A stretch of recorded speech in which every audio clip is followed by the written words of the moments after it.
di tengah-tengah kepahitan, lagi-lagi di tengah-tengah kehilangan suami dan mertua laki-laki. Itu dialami oleh Ruth, juga dialami oleh Naomi. Suami Naomi kan juga meninggal bersama dengan dua anaknya, salah satunya dari mantan suaminya Ruth. Ditambah mereka mengalami bencana, kelaparan. Ya, di Bethlehem.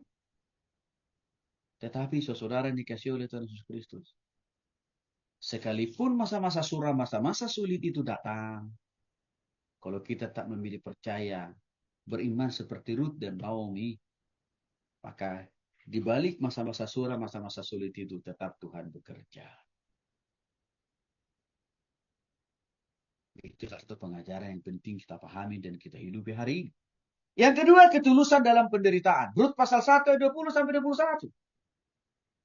Naomi mengekspresikan kepahitannya, persoalannya, pergumulannya, penderitaannya dengan istilah kata mara. Mara itu artinya saudara adalah kepahitannya, beratnya persoalan dan pergumulan. Itu arti kata mara. Ini mengungkapkan kejujuran Naomi kepada Tuhan. Betapa pergumulannya itu amat dan sangat berat. Saya pakai istilah tadi, sudah jatuh dari tangga, tertimpa tangga pula. Sudah suaminya mati, gak lama kemudian anak-anaknya juga mati. Ditambah lagi mereka mengalami krisis ekonomi. Bukan hanya 2 kali lipat, 3 kali lipat itu. Lalu Naomi mengekspresikan semua itu di hadapan Tuhan. Dia curhat Bapak Ibu sama Tuhan. Tidak ada sedikit pun yang tertutupi oleh Naomi di hadapan Tuhan. Ini mengajarkan kita, seseorang dikasih oleh Tuhan Kristus. Seperti apapun persoalan pergumulan yang kita alami, jangan jaim sama Tuhan. Jangan malu sama Tuhan untuk terbuka atas masalah persoalan pergumulan apapun yang kita alami dalam hidup ini. Karena keterbukaan di hadapan Tuhan itu menjadi penting. Karena dengan keterbukaan itu, Tuhan bisa menjadi powerful. Menguatkan kita, meneguhkan kita di tengah-tengah tantangan dan persoalan yang ada.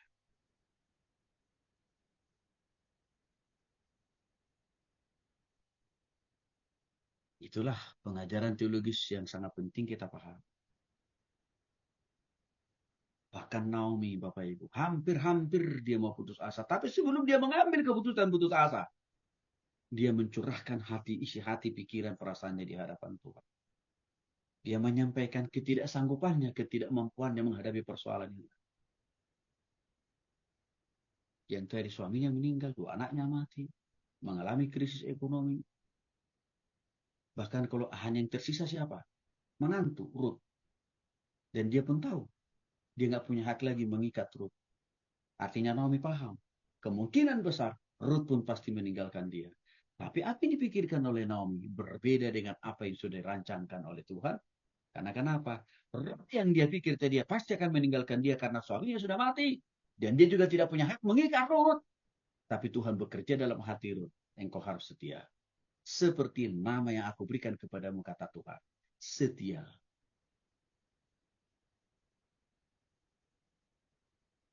Jadi Bapak Ibu dikasih oleh Tuhan Kristus.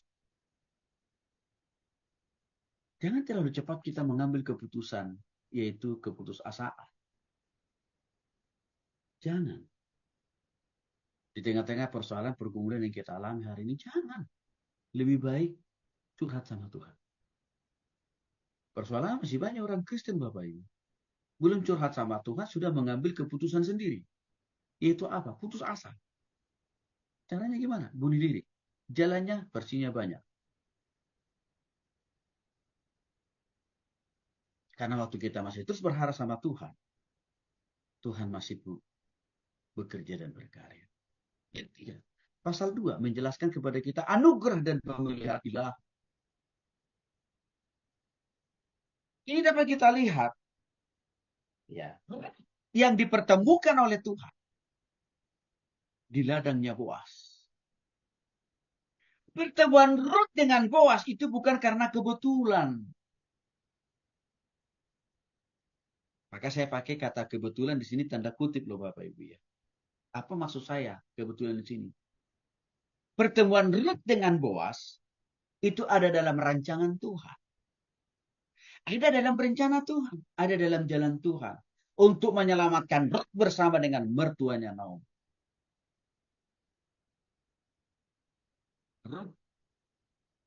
Naomi sebelumnya nggak tahu bahwa suatu saat mereka akan dipertemukan oleh Tuhan yang bernama dengan Boas. Yang mana juga Boas sudah dipersiapkan oleh Tuhan untuk menyambut, untuk melayani Rut dan juga dengan mertuanya Boas. Ini menunjukkan apa? Providensia Tuhan, pemeliharaan Tuhan. Di dalam diri kita itu tidak ada yang asal-asalan, tidak ada yang kebetulan, apalagi yang simsalabim. Tidak. Providensia Tuhan, pemilihan Tuhan, pemeliharaan Tuhan, penyertaan Tuhan. Buat kita itu, apalagi kita yang sungguh-sungguh percaya kepada Dia. Total. Sekalipun kita tidak tahu bagaimana Tuhan itu bekerja di balik layar persoalan pergumulan kita. Tapi Tuhan pemelihara kita tetap selalu.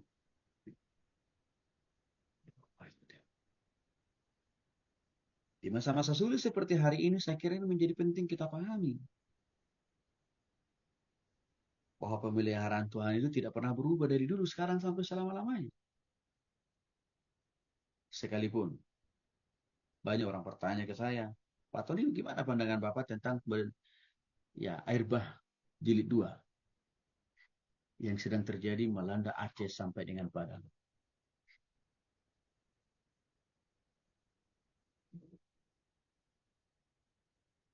Siapa yang salah, Pak?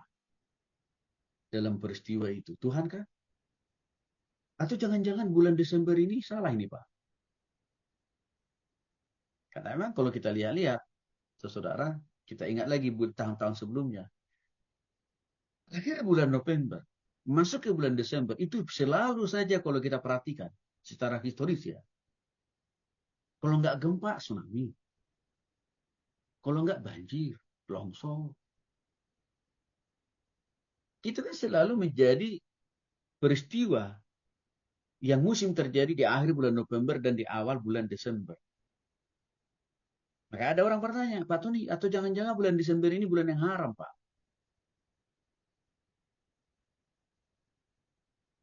Kecenderungan pertanyaan itu selalu menyudutkan Tuhan, mempersalahkan Tuhan. Tapi saya mau katakan kepada Bapak Ibu, tidak ada yang salah di Tuhan. Tidak ada. Sekalipun sudah banyak korban.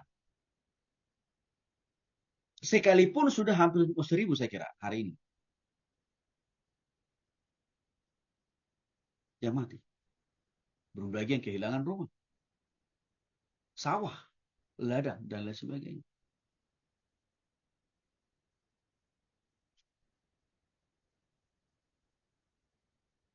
Bukan Tuhan yang salah. Bukan Tuhan yang menjadi sebab penyebabnya. Bukan. Contoh. Waktu Tuhan menciptakan bumi, langit, dan segala isinya. Mulai dari hari pertama, kedua, ketiga, keempat, kelima, keenam. Yang terakhir kita dicipta. Tuhan tutup dengan satu perkataan. Semuanya baik. Artinya, semua yang Tuhan ciptakan dari awalnya sampai akhirnya, Tuhan pandang baik. Sekalipun Tuhan ciptakan hari, minggu, bulan, dan tahun, semuanya baik. Berarti kesimpulannya apa? Bulan Desember bukan bulan haram. Di bulan Desember bukan bulan Desember yang bermasalah. Karena bulan Desember itu juga adalah bulan diciptakan oleh Tuhan dan Tuhan katakan Kejadian pasal 1. Itu pun juga baik Tuhan ciptakan.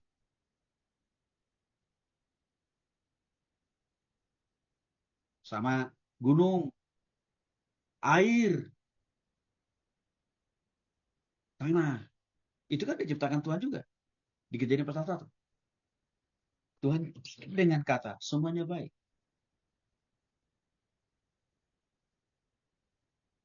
Tapi kok kenapa Pak Tony? Tanah, air.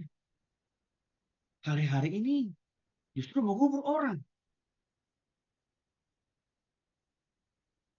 Bukankah Tuhan yang salah menciptakan tanah dan air? Udah.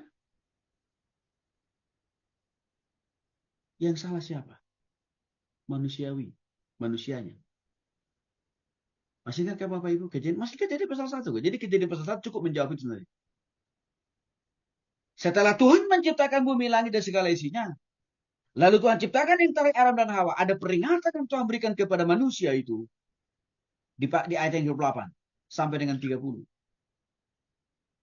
Ditugasi manusia itu, Adam dan Hawa termasuk kita sekarang.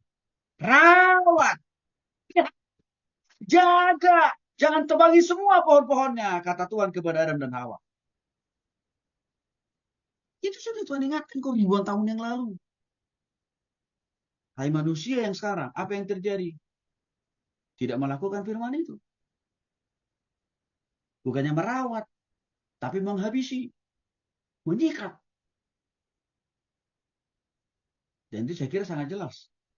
Salah satu pemicu daripada banjir itu karena kenapa? Semakin banyaknya pohon-pohon di Sumatera yang ditebangi.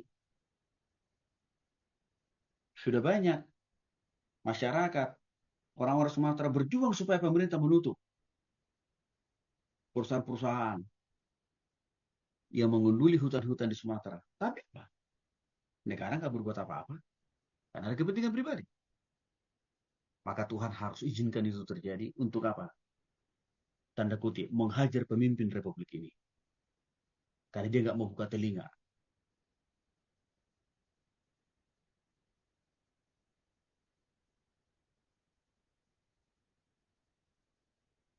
Jadi artinya apa saudara? Banyak memang yang mati. Yang meninggal. Tapi saya lihat tetap ada tujuan Tuhan di balik peristiwa itu. Tetap ada providensia Tuhan, pemeliharaan Tuhan. Oh, tapi kan Pak tadi banyak yang mati Pak. Iya. Sebenarnya kita nggak perlu kaget dengan peristiwa banjir yang luar biasa itu. Nggak perlu kaget kita. Sudah Tuhan kasih contohnya kan peristiwa Erbal, Bapak Ibu. Sudah kasih contoh oleh Tuhan. Nuh dan keluarganya memang taat dan tobat. Ya selamat. Sisanya ya enggak. Loh, tapi kan Pak Tuhan khususnya di Tapanuli. Itu kan banyak orang Kristen. Iya. Tapi jangan salah juga Bapak Ibu. Masih terlalu banyak orang ngaku Kristen tapi nggak pernah tobat, itu masalah. Maka saya melihat air bah jilid 2 sekarang ini tidak jauh beda dengan air bah jilid 1 di zaman Nuh. Artinya apa? Peringatan dari Tuhan. Itu satu. Yang kedua, air bah jilid 2 hari ini menjadi cara Tuhan untuk mendesak orang. Sungguh-sungguh tobat kau.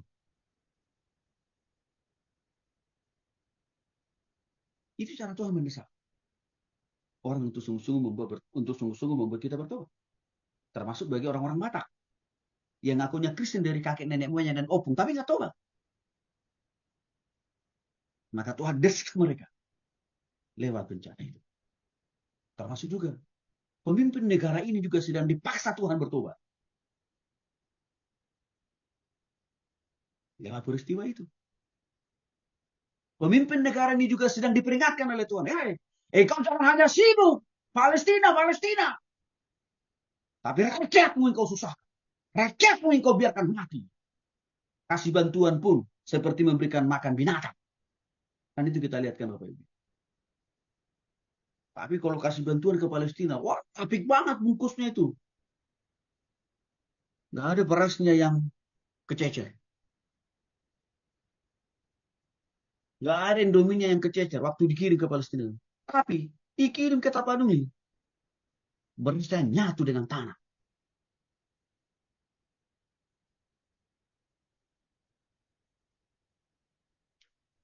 Ya, bupati saya minta maaf memang.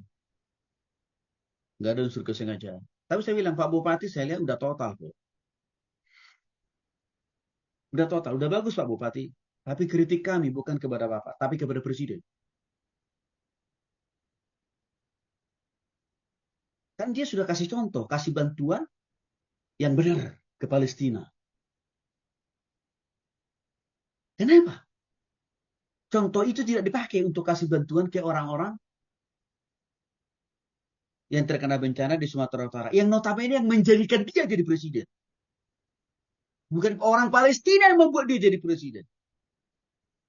Tapi orang Sumatera salah satunya, termasuk Bapak Ibu. Tapi coba begitu cara.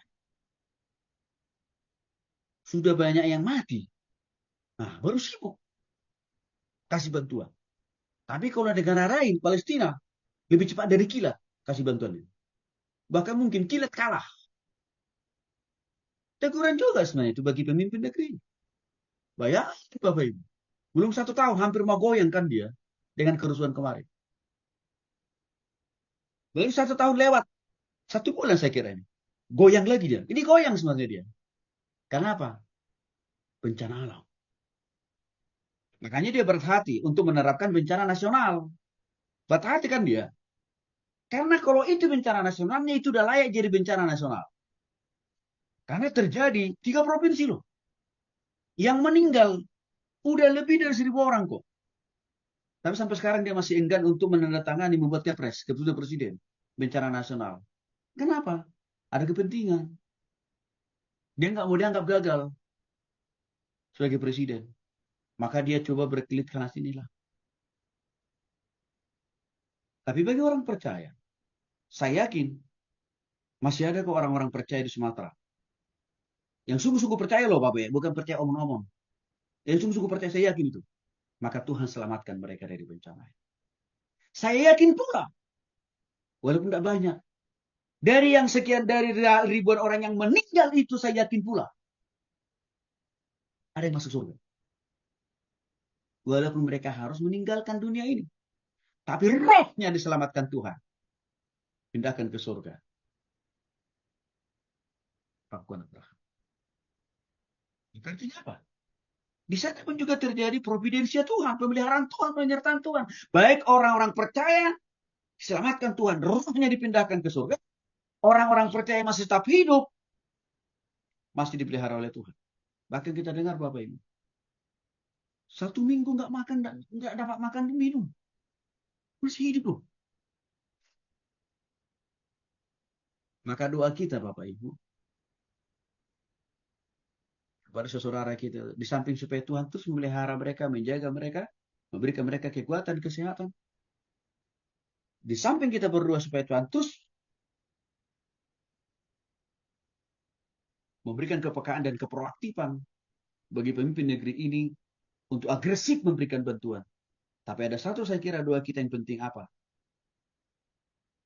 Kita berdoa supaya Tuhan bukakan hati dan pikiran mereka. Bertobat kepada Tuhan. Datang pada Tuhan. Mengadu sama Tuhan. Percaya total sama Tuhan. Itu menjadi pesan penting. Nah, di dalam kita Rut, kita juga diajarkan tentang kebaikan yang tulus ya. Ini dilihat dari kehidupan Boas. Yang sangat dan baik hati. Dan dia seorang pria yang takut akan Tuhan. Yang itu ditunjukkan waktu Rut diam-diam mengambil sisa-sisa dari ladangnya, dari sawahnya. Dia nggak marah. Dia nggak maki-maki. Nggak langsung disuruh. Ya anjing herdernya untuk memburu Rut. Tapi dia berikan kesempatan seluas-luasnya kepada Rut untuk mengambil sisa-sisa hasil panen di kebunnya ataupun juga di sawahnya. Ini bicara masalah kebaikan. Kebaikan itu ya di sini jelaskan oleh Boas, tidak hanya omong-omong. Kebaikan itu harus konkret. Kita senang menyanyikan lagu. Tuhan Yesus baik, Tuhan Yesus baik. Tapi seringkali itu hanya berhenti di mulut kita gitu. Tidak menunjukkan konkret kebaikan kita.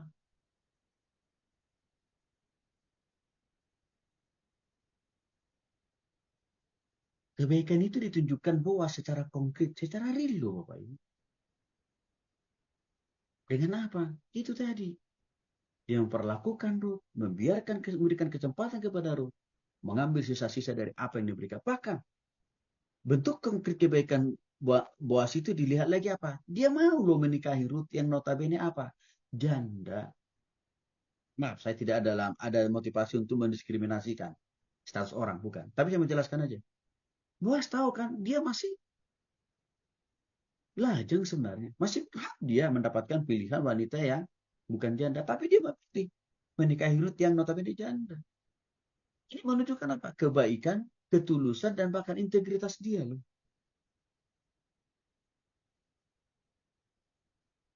Artinya apa?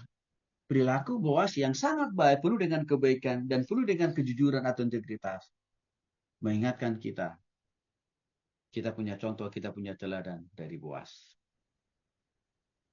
Kita perlu peduli kepada banyak orang. Saudara, mungkin kita nggak bisa bantu banyak lewat uang ya, lewat saudara kita yang ada di Sumatera. Tapi saya masih terus berusaha. Ada beberapa di media sosial, kemarin saya lihat dia langsung turun ya. Saya minta, tolong dong nomor rekeningnya dikirim, saya mau kasih bantuan. Saya lagi nunggu, belum dibalas, dia mungkin belum dia baca. Tapi saudara, kami juga tak bantu orang.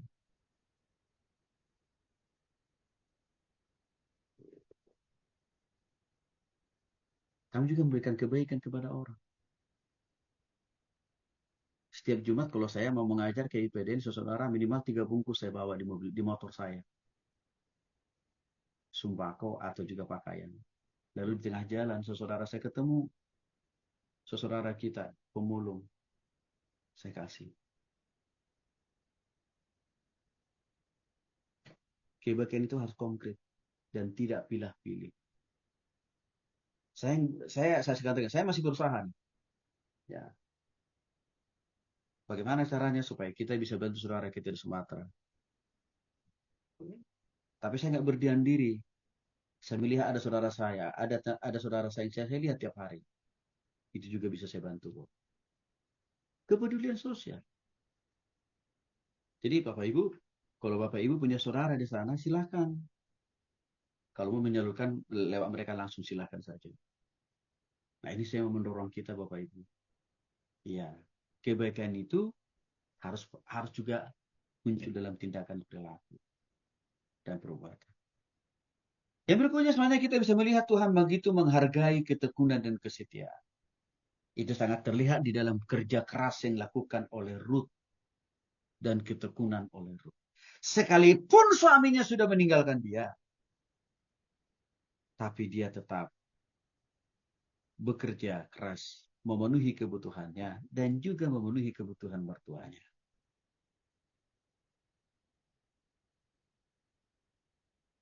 Bapak Ibu dikasih oleh Yesus Kristus, kita tidak cukup hanya meminta sama Tuhan lewat doa, tapi kita juga perlu pakai tangan, kaki kita, mulut, mata, pikiran kita. Di samping memang Tuhan bilang, mintalah mati setuju. Tapi tolong jangan dipotong mati setuju itu. Tidak hanya sekedar mengajarkan kita semangat meminta atau berdoa loh. Tolong Bapak perhatikan kalimat keduanya, carilah. Maka kamu akan mendapatkan. Artinya apa? Kalau kita minta 1.000 sama Tuhan, contoh nih, kita diberkati Tuhan sebanyak 1.000 gitu ya. Maka Tuhan bilang, upayamu, usahamu, kerja kerasmu juga harus 1.000, kata Tuhan. Caranya gimana? Pakai tanganmu itu loh. Kerja gitu kira-kira. Pakai kakimu itu loh. Pergi. Pakai pengetahuanmu itu loh, kata Tuhan. Pakai mulutmu loh untuk bicara sama orang. Bagaimana mungkin produkmu orang lain mau beli? Kalau kau nggak pernah ngomong, apa kelebihan produkmu dibanding produk orang? Nah ini penting bagi Bapak Ibu ini para profesional dan pengusaha. Jadi nggak cukup hanya doa, tapi juga apa? Kerja keras itu ditunjukkan oleh Ruth, Bapak Ibu. Dia tidak menangisi nasibnya, lalu mengurung diri di sebuah kamar yang tertutup. Lalu dia hanya berdoa, Tuhan, Tuhan, Tuhan, suamiku udah mati. Tapi dia juga move on. Mempergunakan tangan dan kaki.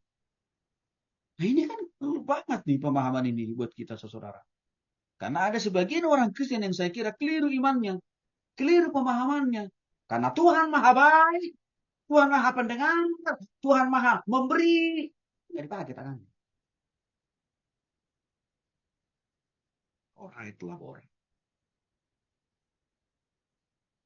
Tidak bicara tentang penebusan dan inisiatif beriman. Apa artinya? Ruth meminta Boas untuk menikahinya sebagai penebus.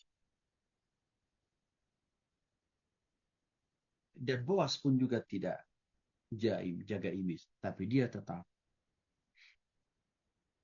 punya hati juga mau menikahi Ruth. Nah memang secara budaya nih, Ruth ini kan perempuan ya. Boas laki-laki. Yang kita lihat di sini nih, Ruth yang proaktif PDKT terhadap Boas. Ya. Nih. Ada orang pernah bertanya, Pak Tony, salah nggak Pak? Dosa nggak Pak? Kalau perempuan yang naksir lebih duluan. Nah ini penting bagi saudara ya yang belum nikah nih. Salah nggak kira-kira Pak Tony? Kalau perempuan yang nembak duluan, ya, naksir duluan, jatuh cinta duluan sama laki-laki. Saya kira nggak salah juga. Saya kira nggak dosa. Ini Ruth contohnya. Ruth ini kan perempuan kok.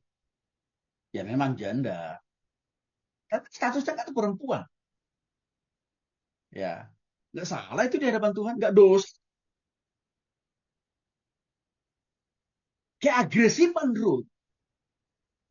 Ya, itu juga dalam tuntunan Tuhan. Dalam arahan Tuhan. Jadi bukan hanya sekedar keagresifan didasari oleh nafsu. Enggak. Karena terbukti apa? Agresifnya Ruth untuk mendekati Boas. Tidak lain tidak bukan. Karena Tuhan juga yang mendorong Ruth. Serta karena Tuhan pula yang sebenarnya sudah mempersiapkan hati pikiran Boas. Nah ini, saya katakan tadi, nggak salah juga. Kalau seorang perempuan sudah yakin itu dari Tuhan, harus yakin loh dari Tuhan ya. Jangan menciptakan keyakinan yang subjektif. Harus dari Tuhan. Dan biasanya, kalau itu atas dorongan Tuhan, sebenarnya Tuhan juga pasti persiapkan kesiapan hati pikiran laki-laki itu sendiri. Maka nggak salah. Walaupun budaya duniawi ini mengatakan secara umum, haram, haram. Itu menurut perspektif budaya. Tapi kalau menurut firman Tuhan, saya lihat enggak. Tapi perlu hati-hati, Bapak Ibu ya. Lihat, ya. Apakah memang orang ini takut akan Tuhan? Seperti Boas. Nah, kembali. Istilah penebusan. Bahasa sederhananya tadi. Mahar lah ya. Dalam istilah saudara kita sebut. Bahasa kita pakai istilah penebusan itu. Ya, itu mengajarkan kita tentang karya penebusan Yesus Kristus yang akan terjadi di kemudian hari dan itu telah tergenapi di dalam perjanjian baru. Artinya secara teologis kitab Rut ini sudah memberikan konfirmasi bahwa akan datang suatu saat yang namanya Mesias Agung yaitu Yesus Kristus. Misinya, tujuannya menebus kita dari segala dosa dan kesalahan kita. Lalu menjaminkan hidup kita di dunia ini disertai dipelihara dia. Apalagi di sorga. Itu sudah terkonfirmasi dalam kitab Rut. Dalam melalui tindakan dan perilaku yang dilakukan oleh Boas.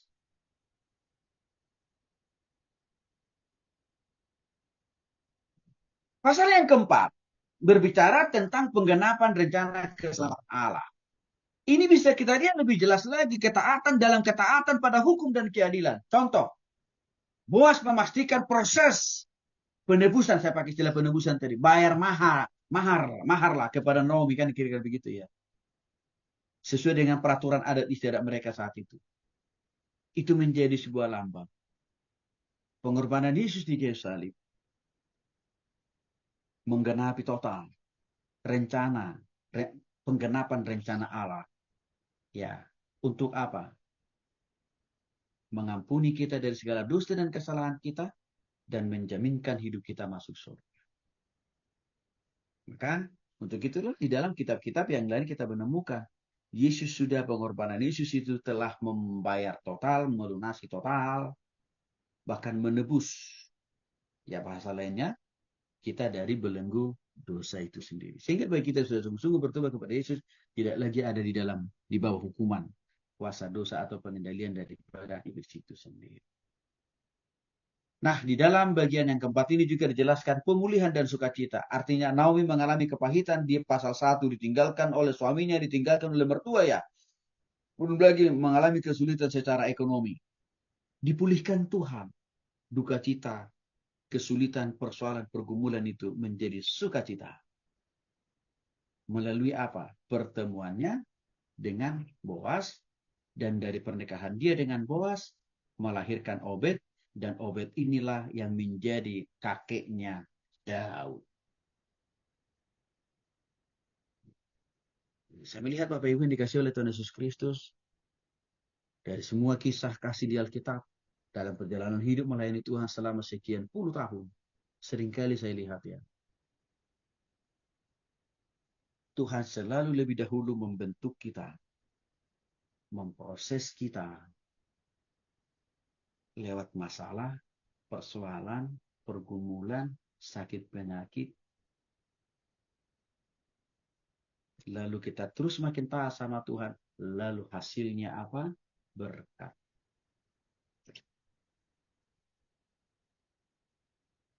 Pemulihan. Itu yang dialami oleh analogi paling sederhana. Baju yang Bapak Ibu pakai. Ya. Bisa kita pakai bersih, wangi, itu melalui sebuah proses yang panjang. Dimulai dari mana? Waktu baju yang kita pakai ini kotor, kita taruh di tempat kain kotor. Dia bertemu dengan kain kotor yang lainnya. Bau kan Bapak Ibu? Oke. Lalu setelah itu, kita rendam pakai air. Kita masukkan deterjen. Oke. Atau masukkan ke mesin cuci. Di mesin cuci, dia diproses Bapak Ibu. Kalau kita nyucinya pakai tangan, disikat, kita sikat. Sakit nggak kira-kira itu kalau badan kita itu sakit? Setelah itu apa? Kita peras. Supaya air yang masih tersisa di kain itu semakin berkurang. Setelah itu kita jemur di atas matahari. Di bawah matahari. Kalau itu badan kita yang dijemur berhari-hari gimana kira-kira? Sakit. Lalu kering. Setelah itu kita ambil. Lalu apa? Kita setrika. Panas nggak itu kira-kira? Kalau badan kita yang setrika. Panas juga panas. Lalu setelah itu kita pakai. Artinya Bapak Ibu. Berkat Tuhan itu selalu didahului pembentukan. Mukjizat itu selalu diawali pembentukan.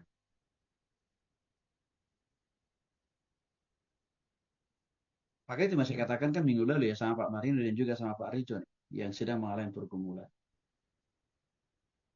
Pasti ada mujizat Tuhan. Pasti ada berkat Tuhan. Karena kisah-kisah yang seperti ini sudah terlalu sering dicatat dalam Alkitab. Pola-pola gini. Makanya sebenarnya kita nggak perlu tawar hati ikut Tuhan. Tawar hati mengasihi Tuhan. Tawar hati untuk melanjutkan. Jangan. Karena kita tahu ujungnya manis kok.